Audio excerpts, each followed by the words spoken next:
welcome to Sidekicks, the weekly cybersecurity podcast hosted by Richmond Advisory Group's principal analysts, that's namely me, Rory Duncan. And me, Christina Richmond. This podcast is your go-to partner for understanding the cybersecurity market, industry trends, and the real-world challenges of protecting organizations today. How are you, Rory? Yeah, not too bad, thank you. A little bit better each day. I'm glad. Still a little bit of a scratchy throat, but that could be down to the pollen in the air. It's still been quite hot and dry here. So, fingers crossed. Yeah. I'm not going to go backwards. But I must say, it has kind of put me off going anywhere ever again where there are people, basically, because they're all germs. I know. And so, yeah, you said that after InfoSec, there were so many people who got the Nimbus variant of COVID. And when there's a super spreader event like that, it does ward you off. You're like, oh, never again. Well, as I said last week, when I thought it was just my aging immune system, but actually it's folk of all ages had it. And literally everybody I spoke with some folks yesterday who were there, and lo and behold, they had it and then had to travel to the US, and that must have been really difficult for them. So it must have been, but also thank you for the gift, over here on the state side. And, of course, you're saying you're feeling hesitant to go anywhere, but you're going to another super spreader event that I'll be at. Yes. So, and it's in our favorite place in Las Vegas. Ah, yes. The city in the desert. The city in the desert in the beginning of August. So Black Hat, we're starting to book, and folks can reach out, get in touch, let us know if they're going to be there. We'd love to fill our calendar with some meetings and some chats. Yeah. So, and as we know, folk have been reaching out to us saying, hey, are you going? And as we discovered, there's lots of parallel meetings. Indeed. And kind of alt type events and so on, which is good because you do get a choice of different things to do. And then if you stay on afterwards, there's DEF CON, of course, which is kind of takes things to the next level, I think. Certainly. Oh, it does. Yeah. So that's something because we're looking forward to that. Yeah, we are. Yeah. So any other updates? Probably just our newsletter. Just reminding folks, Signal Not Noise, the newsletter. Sign up. And if you sign up, we'll send you our extract from our recent AI security survey, which looks at how prepared CISOs in the C-suite and senior IT practitioners are in using AI in cybersecurity, how they face AI-powered attacks, etc. So, but enough about us. Yeah, enough about us. Let's do a little bit of news update. There's always so much, and I'm going to toss the ball to you, Rory, because you have a very interesting news story coming out of the UK that you've been chewing on, and we were just chatting about. So I think that's probably an interesting one to start with. Yes, definitely. And I know that for our US listeners, perhaps this is less interesting, but actually it probably is in terms of the overall context of where we are in the world. We had a big meeting of NATO here in the last few days. When President Trump was over, we had the leaders of most of the other European NATO countries here, which was really interesting. It was not actually here in the UK, it was in the Netherlands. But a lot of the discussion, as you know, is around the kind of issue of strategic defense, given where we are in the world at the moment and the various geopolitical situations. So the UK this week published its UK 2025 Strategic Defence Review publication, which was published on the website. I think it was on Tuesday. I downloaded it, had a look. They've got a kind of a 2-page overview, which is interesting, and then the full article itself, the full report is 144 pages. Wow. And the TLDR is it outlines basically a bunch of cybersecurity, quantum, post-quantum strategies and planned legislation, which is a great thing because a lot of this important legislation, particularly around security and cybersecurity has kind of existed in bits and pieces elsewhere. It's not been quite as advanced and formulated as it has in the US, for example. And that's partly because there's less awareness of these kind of things over here, but also because there hasn't really been that focus on resilience. So this cybersecurity and resilience bill, which will come out, will be part of a number of initiatives, including things like the next stage of the National Quantum Technologies Program and so on. There's a whole list of new terms that we have to learn because of this. The overall owning authority is called Cyber EM Command, which is dun dun dun. Cyber EM. What does that mean? Well, it's electromagnetic EM. I mean, as I said to you earlier, it's like the most British term. Who on earth would ever call it Cyber Electromagnetic Command? It sounds like some kind of Bond villain's title. It does sound like Bond, or we were talking Marvel characters. Yeah, like exactly. you mentioned also that part of this bill says the defense should be ruthlessly focused on delivering the core digital platform for the warfighter. I know, warfighter. And we went immediately to the Rhino. Yeah, exactly. It's like a character from the Gladiators, right? Warfighter. It is. Rhino. Is warfighter. But, so some of the phraseology is a little bit strange, and certainly you put in warfighter, it flags up all sorts of spelling and grammar issues there. But at least this is being formalized, and there is a plan. Yes. It will mean legislation, it will mean some spending, and it does place the kind of overall responsibility in this kind of defense command team, and that the chief information officer for the UK government, the CIO, will have authorities, so they'll be able to establish and supervise common technical standards. Exactly. Now, they didn't go as far as to say there's a chief information security officer. It's the CIO, so that's a more senior role under which there will be security. So I thought that was really interesting. I do. I have a question on it for you, though. Do you know, I mean, when in your notes you say Cyber EM Command's mission is to defend Britain from daily attacks in the gray zone? What is the gray zone? Is that just the wild, the internet? What does that mean? It's these areas that are murky and unknown. So where there's like everything? Like everything. Yeah, murky and unknown. I know. It is positive. I mean, we make light of these things, the terminology, but I think it is very important from a global perspective when a country such as the UK takes a stand in this way. Like, look at GDPR. Yeah. That regulation spanned the globe very quickly, has had great impact. I don't know if it's been great, but it's had a very significant impact around the globe. And so right now, I think the US is actually a bit behind in some of its cybersecurity legislation, certainly behind in AI and quantum. And that's very concerning from a US perspective. So having the UK do this, take the stand, put out a very substantive report on this, I think is very globally important, as well as important for, of course, the UK. So hats off. Brilliant. Yeah, I'm glad they're doing it. Yeah. So that was my interesting report of the week. Thank you for the book report on the 144-page book. Yes. I expect to have all the cliff notes.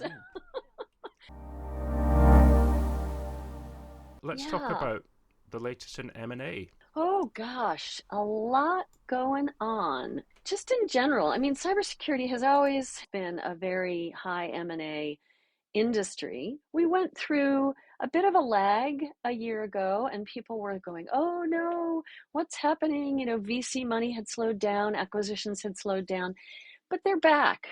Lots and lots of different acquisitions recently. Of course, we've covered the big kahuna of Google buying Wiz, which we note that they're going through some regulatory and Department of Justice bumps, and we predicted that right in our report. I mean, of course, Google's no stranger to the DOJ, right? And the scrutiny that the Department of Justice needs to apply to the different acquisitions, especially one as big as the Wiz deal. So, so they're going through that, but it makes me also look at what has been announced recently. So very recently, Level Blue acquired or announced it's acquiring Strauss Friedberg. It's part of Aon today. So the Aon cybersecurity consulting business, which is incident readiness and response capabilities. And really, Strauss Friedberg back in the day was really known for, I think, was one of the developers of the whole incident readiness market, helping companies get ahead of the breach, right? Being proactive and practicing the plan. Develop your plan, practice your plan. Let's do tabletops. Let's do cyber range things. So I think they were one of the initial developers of it. So really interesting when you look at Level Blue, which came out of AT&T, certainly has some of its own consulting capabilities, acquiring these capabilities from Aon. It makes sense to me because Strauss Friedberg is very specifically capable in the incident readiness and response. So it is going to augment Level Blue and what their existing capabilities were in that area. So it's going to build that out and give them more bodies and more technical capabilities. So that's great. Anyway, I won't go too far into the Level Blue Aon acquisition, but there were others. Just to skim over some of them. Back in May, Zscaler acquiring Red Canary. And I think on LinkedIn, I wrote something like, and another consolidation occurs, right? Because this market, MDR, well, it was the new shiny object after EDR came on the scene. And it's going through consolidation and platformization. And actually, I'm going to be doing a webinar on this. I think it's July 17th. Yeah. So look for that, folks. A webinar. It's sponsored by Deepwatch. And of course, they're an MDR provider themselves and a platform provider. So Zscaler acquiring Red Canary. And Red Canary was born in my old hometown out of Denver, Colorado. And so I've met with them many times, and it just signals to me how MDR is being folded into the broader network segmentation, zero trust conversation that Zscaler's having. It's being folded into platforms like Zscaler's cloud platform. So that was one in May. And then the other one I just wanted to quickly chat about, and then we have a great guest coming on, so I know I need to be quick. Securonics acquired Threat Quotient. And that one is really makes a lot of sense to me as well, because Securonics does AI-driven threat detect and response, and then they're bringing in the Threat Quotient tip, the threat intelligence platform. So bully for them. I think that's great. So many other acquisitions. And so one of the things we like to do, right, Rory, is pay attention to these things and note how the market is moving. And so I think there's an article that we'll put in our newsletter about this because, you know, we mentioned the newsletter Signal, Not Noise. I think we should chat about this acquisition and how we're seeing consolidation in certain areas. So that's enough from me, right? No, not at all. I mean, we could talk about this for hours, certainly. And we could. I think something I mentioned before the show was that I'd kind of been keeping an eye out on some of the smaller acquisitions. And when you start digging around, again, for a country like the UK, even just in the last few weeks, there have been smaller acquisitions. So a company called Cyberverse acquired SecureAC on the security operations platform side. The Flowtech Group acquired Microshade Business Consultants, and that boosting their support for cybersecurity services for local councils. So that's the small, city or small county councils. And then Leading Edge Group acquired Contract IT, and they're an MSP and they do cybersecurity stuff. So there's all these little ones. We often assume that M&A is about the very large companies, but there's all this kind of low level stuff as well, which is important for the small and medium business sector. It is, but also, local and regional becomes national and global if they keep growing. I mean, I've watched, and you've watched, right? So many companies over the years that start in Steve Jobs in the garage, mean, what better thing to look at than, where some of our largest companies have come from. So, So this week's special guest is Julie Davila, currently Vice President of Product Security at GitLab. Hi, Julie. How are you? Thanks for being a guest on the show. Thank you for having me, Rory. I am super well. I am enjoying life at the moment. Hooray. And you're calling us all the way from Madrid. That's right. That's right. It was had a couple days of work that I needed to do out here, some meetings, but enjoying the tail end of the week with some leisure. So yeah. Nice, nice, lovely. Nice. I'm super excited that you're on the podcast with us. And Rory was saying that your CV is one of the most interesting CVs that we have seen of our guests. And so tell us a little bit about your journey. I mean, it's on LinkedIn and I love reading it. So just a quick, where did you come from? Who are you? And then we'll get to our easy softball question. I know that this one might be a hard question. I'm really good at winging it professionally in terms of saying like yes to whatever happens to appear in front of me that seems really interesting, and then I'm like, okay, I'll just do that thing, right? So my first like kind of like, big girl job was the military. I enlisted after doing about a year of undergrad. After high school, did that for a few years, got out, bartended for a couple years, kind of was trying to figure out what I was going to do with my life. Ah, As now I was I see. I saw you bartending. Now I see when you did your bartending. This is indeed, important. indeed. I was learning from Julie about how to make, wait, what was the name of the drink that we were making? I think we were doing like an old fashioned. Ah, Yeah. my Yes. favorite. Okay, sorry to interrupt, but yes, that's a wonderful drink. And we do like those. So, okay. So bartending. Okay. Army and then bartending. Yes, Love so it. bartended for a couple of years. While I was bartending, I was kind of doing like some side work here and there. Just like admin work for people, kind of like secretarial EA type work for Yeah. random folks in the area I used to live in. And one of my clients, after about 6 months of working with him, he's like, "Hey, do you think you might want to get into tech?" And I was like, sure, I guess so.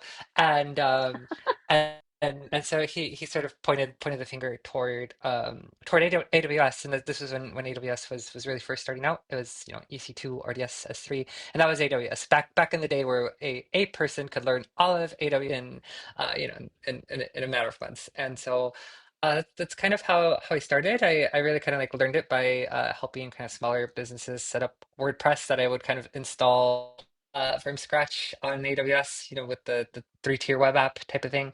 And then from there kind of just snowballed. I did a lot of kind of like 1099 contract work for a while, just doing little things like that. He did get me my first kind of like proper job, and really kind of like the first what I would call like real job in tech where I had insurance and like a stable salary and all that stuff was at NASA. And I started off doing a lot of kind of like sysadmin work, and then it turned out I really had a knack for it. From there, I was there for a little while. One of the tools I helped implement at NASA was this little tool at the time that not a lot of people knew about, called Ansible.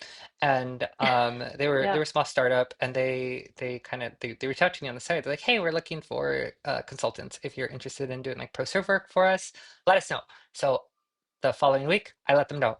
And then a few weeks later, got to do the interviews there, and then I joined Ansible, and then did Ansible is a phenomenal learning experience. I think for anybody in like early on in a technical career, doing something in a consulting capacity is really helpful, especially if it's kind of tool or specific outcome oriented, because you get exposed to a wide array of environments in which you have to kind of apply a similar set of skills just across different situations. And that's kind of what happened with me at Ansible. I tell people, like day two on the job, I was on an airplane to go help American Eagle with their Ansible work to help automate their infrastructure. Wow. Kind of learned all of the nuance Wow. there. And then, that sort of rinsed and repeated for the following year and a half or I so. think, And yeah, then, I think you're right that, having a consulting stint is really helpful to building out a career, and it makes you more nimble because you have to, like you said, you're on a plane, like the day two or whatever. I think yeah, those are yeah, really good exactly. things for folks listening, to hear your journey and your background, and to see how you hopped in a way that wasn't like go to computer science school and become an engineer or become a programmer. And maybe you did that at some point, but that you kind of as you said, did what was put in front of you, and that's a very different way of entering cybersecurity, I think. But what keeps you up at night, Julie? What do you worry about in cybersecurity or in life? Whatever. Maybe it's hockey. Good question. So, what keeps me up at life, professionally or personally, different things. You know, the big topic on everybody's mind, on a lot of analyst minds, a lot of business minds, is the topic of AI. And you know, one of the things that is interesting is that you've got all of this like fanciness coming out of AI in terms of what it provides for us. You know, becoming increasingly autonomous. A lot of these different ways in which businesses are leveraging it, you know, various the range at which a business decides to trust something like like an agentic capability is also increasing. And what's also interesting that you have these sort of new developments that are introducing a lot of the same problems that were introduced by, say, like the world of web apps in the early 2000s, you know, with regards to like permissions, with you know your Mm-hmm. typical auth Mm-hmm. and auth problems, and they're kind of being reintroduced with AI. And so if you think about stuff like, you know, MCP, right? It's a very hot topic these days. Right? Like MCP introduces a lot of security considerations that aren't implicitly covered by the spec itself. Right. And like a lot of it is being deferred to things like OAuth 2.1, things like that. But you know, even then, right, you're already starting to see a prevalence of AI related flaws appear in systems, whether, you know, Yep. GitLab's no stranger. You know, we've had some issues already that we've, you know, publicly disclosed. You know, some of our competitors have had similar challenges. A new frontier with a very similar flavor in terms of the security challenges we're facing, and for me, what's kind of concerning and what keeps me up at night is this throwing a lot of increasing amounts of trust to these systems with increasing amounts of access, power, Yes. autonomy, with oftentimes a very brittle set of primitives that haven't really taken into account the nuances when you're talking about something like an AI identity, which is oftentimes a hybrid identity between a machine and a human. So it's a bit of a transhumanist identity, if you will. And that concept is not really well developed in the industry, and it's causing problems, right? And we have a ways to go to figure it out in a way that's sort of safe generally across the board. Oh, wow. That is spot on for so many of the conversations and challenges that we're seeing across the industry right now. I mean, the move forward with agentic AI, having agents doing the work as our digital laborers to increase our productivity and enabling them to autonomously go and create a new identity, create a new service account, create a new whatever it is, API, all of the APIs connecting to the different agents. How do we secure all of that? And that is definitely one of the biggest challenges I'm seeing, we're seeing in this industry today. I like how you went back to the challenges with web apps and sort of everything old is new again, right? And here we are again, and we're always chasing our tail. Security is always trying to catch up to the new technology leap. Agentic AI feels a little bit, actually, it feels a lot scarier to me than just generative AI. Like I think generative AI, we're starting to see some ways of monitoring and detecting rogue usage, rogue models, poor data input, poor data output, policy creation around use of Gen AI within organizations. But agentic AI, where do we even go with that, Julie? Like, I don't even like what's out there. Those transhumanist identities that you were talking about, I love that. How do we secure an identity that's we don't even know it exists? How do we do that? I think we have a lot to figure out, right? So, you know, like within GitLab, for instance, one of the things we started to experiment with, and I don't pretend that this is the cure all for everything, but it helps a little. Right? We started to sort of contemplate the concept of a composite identity, right? Like a more technical term for the transhumanist identity, and the idea being like, you know, you have AI system which has its sort of implicit and very limited set of rights, and then when you intersect that with the identity of a given user in a platform, say like a GitLab, then you kind of intersect the two and you're like, okay, with these two things in place, this is what the AI can touch, read, interact with, etc. However, Mm. that's not the end all be all, because then, what do these AI systems do? They look at the content of a description, they look at the content of a merge request, and that content oftentimes influences what the AI system does next, which then opens up another facet for potential manipulation if folks aren't careful. I think that tends to be a risk that's more prevalent in like open source communities. So, from a supply chain perspective, that's more concerning, less for like internal code based things that are private, where you do have insider risks, but at the same time, if you have insider risks, those insiders are probably looking at other attack vectors. They're not necessarily looking to manipulate agentic systems. All of our enterprise software relies on these open source systems that do take an outside contribution, that do allow folks from anywhere in the world to kind of contribute, and where we have a sort of a new set of reliance on maintainers that historically have been sort of underfunded, undersupported, and more often than not the cause of vulnerabilities in our supply chain. And so thinking about it from that vantage point is also an area that's worrisome, and I think we have a lot of work ahead of us as an industry to figure it out. Yeah, well, I hate to say that it's job security because it's kind of a bad joke, but it is, in the sense that we humans keep creating, innovating, moving forward, and that's a wonderful thing, right? And security, as I said, is always kind of chasing after. And we joke in the industry that, oh, we're the Department of No. Well, we are the Department of Business Enablement too. And more so that, and I've seen that shift in the industry over my time in this industry, how we've really tried to start focusing on how do we enable the business and how do we not just say no. Agentic AI is one of those things, though. I think we're just going to have to keep having the conversation because it is out of the barn. That horse has left the barn and we are using it. There are so many announcements coming out with agentic AI. So yeah, stay tuned on how that'll develop.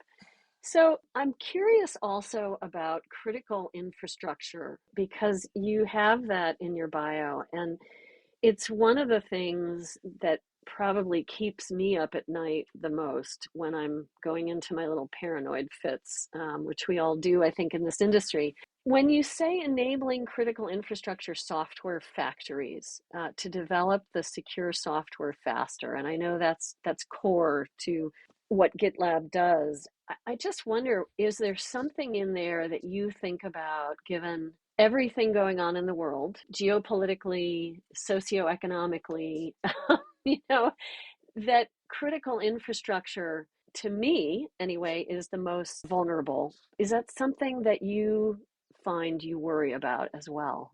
To short answer, yes. That is an aspect I worry about. It's something that I articulate to my team at GitLab. We're a decently sized team. It's about 45 of us, and we're all sort of charged with protecting our SKUs, for lack of better terms, right? The things that we provide to the world for folks to interact with that. And part of the world that interacts with the things that we produce as a company are these critical infrastructure providers, right? So Mm-hmm. it could be your hospitals, your airliners, your pharmaceutical companies, your biotechs, et cetera, et cetera. And we're giving them a platform to develop the software to do the things that they do that is so critical and Yeah, necessary in our world.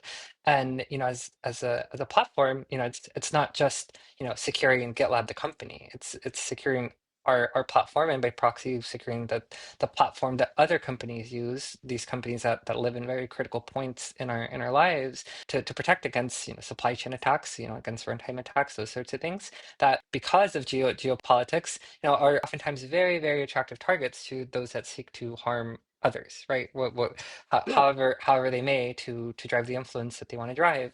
And so that to me is the mission of my role, of my team, and it's important. I love that you brought in meaningful. So you walk with a lot of meaningful energy. Every conversation we've had has felt like it's been purposeful, that there's something that we're creating in the conversation. And so I love that you brought that word in, meaningful. So just to wrap up on this, I want to hear a little bit about hockey because I mentioned it earlier. We know you've bartended, you were in the Army, you're the product security VP at GitLab. Yay, critical infrastructure. We've done some of the educational chat. I want to know how you got into hockey. I know you and I have personally talked about it, but I think our listeners might want an explanation. I technically started doing something hockey-like when I was 3 years old. And the way my mom describes it to me is they got me the kind of the plastic roller skates that you kind of clip around your shoes. You kind of just like pull it out and then Yeah. you crunch it back in over your sneakers, and then you kind of just like hop around and kind of roll around. And I would kind of just play with that and like a broom and a ball, and I was just having a grand old time as like little 3 year old. And by the time I was like 5, apparently I just really wanted to play hockey, and my father at the time was like not, and my mom was kind of like supportive, but also wanted me to try other stuff first. So try t-ball, karate, taekwondo, like the different things. And 5 year old me is like, nope, I want to do hockey. And then I played my first game when I was 5 years old, 5 years old, you played your first game. quote unquote played. Okay. You know, Love it. And these days I do women's nationals every year. I do probably about half a dozen tournaments per year in total. I do women's and co-ed hockey. This earlier this year I did a tournament in Germany in January. I've done tournaments in Iceland, across the US, just all over the place. Most of my personal PTO travel is largely hockey oriented. I'd say outside of work and my 2 children, my life largely revolves around the ice and the game. So I just have to say that is super fun. I can't imagine being on the ice and hitting a ball with a stick. Personally, I do love to ice skate, but I can't imagine doing that. But so glad you came on. Thank you so much for taking time with us. This was just so special that you could call us from Madrid, share a little bit about who you are, where what your journey's been, and what you think about. Because I think listeners want to know how to get into this industry, but they also want to know what are some of the top things that we're trying to solve in cyber. So, and then also just sharing who you are on the ice, off the ice. Thank you so much for taking time with us. We really appreciate it. Yeah, thank you, Julie. Talk to you again soon. That was it for this week, I think. That's it, yeah. So if you want to leave us a message, give us some feedback, suggestions. We would love a voicemail, 90 seconds max. We will share a voicemail that you give us if it's not too spicy. And you can leave that at SpeakPipe. So that's www.speakpipe.com/cyber_sidekicks. Or you can send us an email, and our emails will be in the show notes. Yeah, and that's all for this week, folks. Looking forward to any feedback you have and any suggestions you might want to provide us for future episodes. And with that, we look forward to you joining us again next week. Bye-bye. Bye-bye.